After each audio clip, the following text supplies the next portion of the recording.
Assalamualaikum warahmatullahi wabarakatuh. Perkenalkan, nama saya Abdan Naufal Sinatria dengan NIM 140120421. Di sini saya akan menjelaskan materi tentang biaya modal atau disebut dengan cost of capital.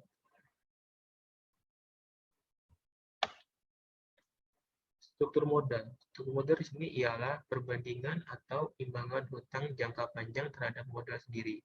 Kebutuhan dana dari modal sendiri berasal dari modal saham, laba ditahan, pendanaan yang berasal dari luar, yaitu dari hutang, debt financing. Modal. Modal ialah dana yang digunakan untuk membiayai pengadaan aset dan operasional suatu perusahaan. Sedangkan COC bertujuan untuk menentukan besarnya biaya real dari pengguna modal dari masing-masing sumber dana dan biaya modal rata-rata.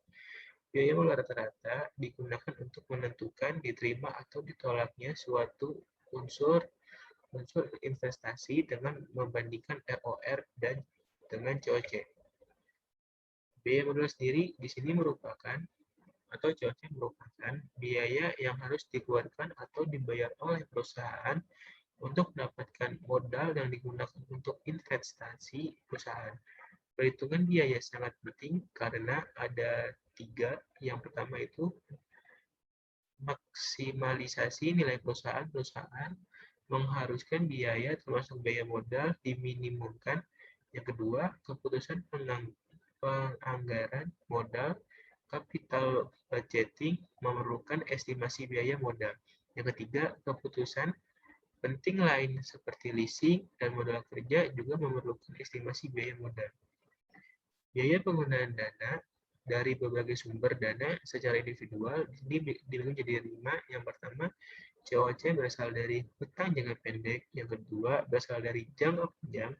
Yang ketiga, COC berasal dari saham preferen. Yang keempat, COC berasal dari laba ditahan. Yang kelima, COC yang berasal dari emisi saham biasa baru. Fungsi cost of capital. Yang pertama, sebagai discount rate yang digunakan untuk menghitung nilai sekarang dari proses dan pengeluaran investasi. Yang kedua, sebagai cut-off rates tingkat pembatas dalam mengadakan evaluasi terhadap usul-usul investasi. Weighted Average Cost of Capital atau WACC. Untuk menghitung biaya modal menggunakan WACC di sini ialah rata-rata tertimbang dari sebuah komponen modal. Komponen modal sendiri yang sering dipakai adalah saham biasa, saham preferen, utang, laba ditahan. Seluruh komponen modal mempunyai satu kesamaan, yaitu investor yang menyediakan dana berharap untuk mendapatkan return dari investasi mereka. WACC. Cara WACC di sini ialah WD dikali KD dikali 1 dikurang T ditambah WPS dikali KPS ditambah WS dikali KS atau KE. Atau KD sendiri di sini biaya hutang, KPS di sini biaya saham preferen, KS di sini ialah biaya laba ditahan, KE di sini ialah biaya saham biasa baru, sedangkan T di sini ialah pajak. Biaya hutang atau cost of debit. Biaya hutang adalah yield of maturity atau tingkat keuntungan yang dinikmati oleh pemegang atau pembeli obligasi. Dalam penghitungan WACC, kita memakai biaya hutang setelah pajak sama dengan KD dikali 1 dikurang T. Contohnya, KD sama dengan 10% dan pajak sama dengan 15%. Berapa biaya hutang setelah pajak? Sini kita mencari biaya hutang setelah pajak.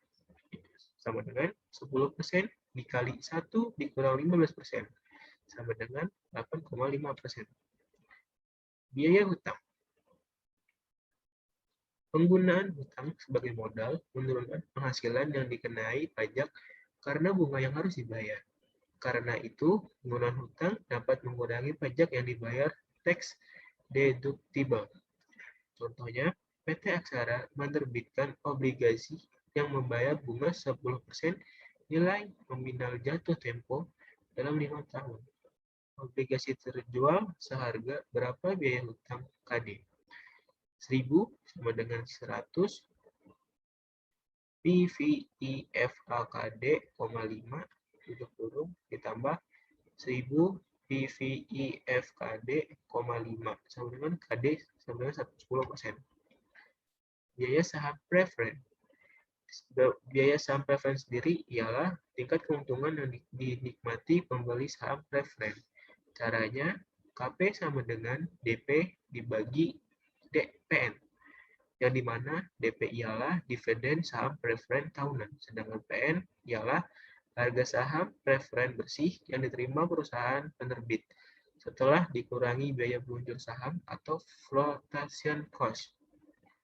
Contohnya, PT Aksara menjual saham preferen yang memberikan dividen Rp 10 per tahun. Harga sahamnya 100 dengan flotation cost 2,5 per lembar saham. Oke, di sini kita mencari KP yang dimana DP-nya itu 10 sedangkan PN-nya 97,5 sama dengan 10,26%. Biaya saham baru KE. Apabila saham bisa baru diterbitkan, berapa tingkat pengembalian rate of return yang harus perusahaan peroleh untuk menarik pemegang saham baru KE, tapi perusahaan harus memperoleh pendapatan lebih dari KS karena adanya flotation cost, biaya untuk menerbitkan saham. Biaya saham biasa atau baru, biasa baru KE. Hanya sebagian kecil perusahaan yang sudah matang mengeluarkan saham biasa baru karena flotation yang tinggi. Investor menanggapi penerbitan saham biasa baru sebagai sinyal negatif. Biasanya manajer perusahaan melakukan ini karena mereka berpikir bahwa saham sekarang lebih tinggi daripada nilai sesungguhnya. Supply saham naik. Biaya saham preferen. Saham preferen memberikan hak kepada pemegang dividen yang bersifat tetap dan dinyatakan sebagai berikut. Yang pertama, jumlah rupiah, misalnya Rp saham, preferen menunjukkan bahwa pemegang saham ini berhak menerima dividen Rp per tahun. Sedangkan yang kedua, persentase tahunan dari face atau par value, misalnya 10% saham preferen dengan 1 juta menunjukkan bahwa pemegang saham ini berhak menerima dividen Rp per tahun. Biaya saham preferen atau KP yang dimana DP dividen dan NP net portion. Sekian dari saya. Apabila ada salah kata, mohon maaf. Assalamualaikum warahmatullahi wabarakatuh.